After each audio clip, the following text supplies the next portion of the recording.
Yeah, another video ulit. Ayos pa. Papagupit si Gemma. Identification lang. Nakago.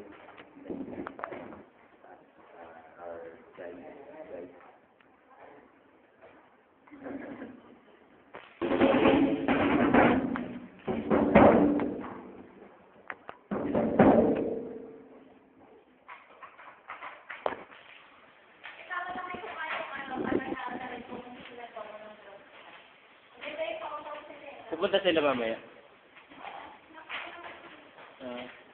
Ano nga pala sila yung nag-invite sa atin nung pa? Presentation muna tayo. Basahin ko lang yung sinabi ng Panginoon sa Apostol Pablo. Okay, sabihin ko lang. Basahin ko lang. Sabi ni Apostol Pablo dito, sabi niya, sa verse 5. At verse 8. In 2 Corinthians chapter 12, verse 8. Tatlong beses kong itinalangin sa Panginoon na alisin ito, ngunit ganito ang kanyang sagot.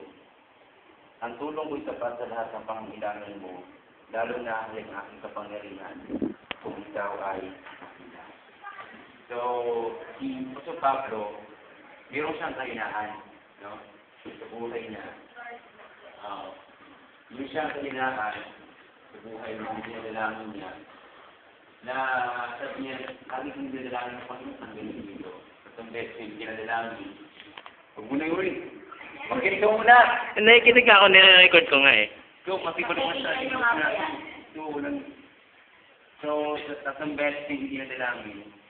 Pero anong sabi ng Diyos? Ito yung sabi ng Diyos sa atin, no?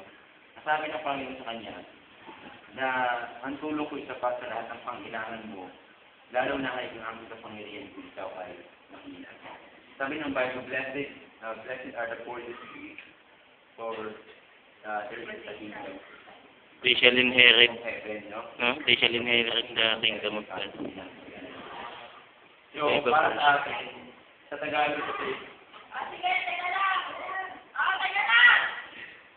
mapalad yung dukha, no? Dukha spirito, kapag sila ay para sa karya ng Diyos. So,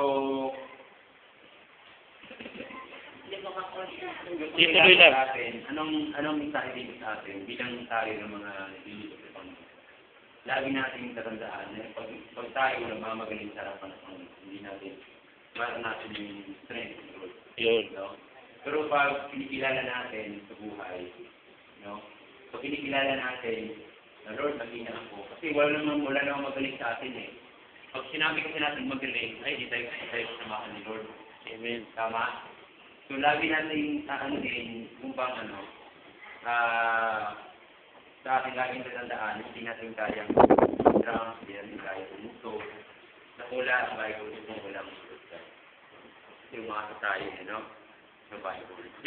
Patayin mo. Patayin mo na.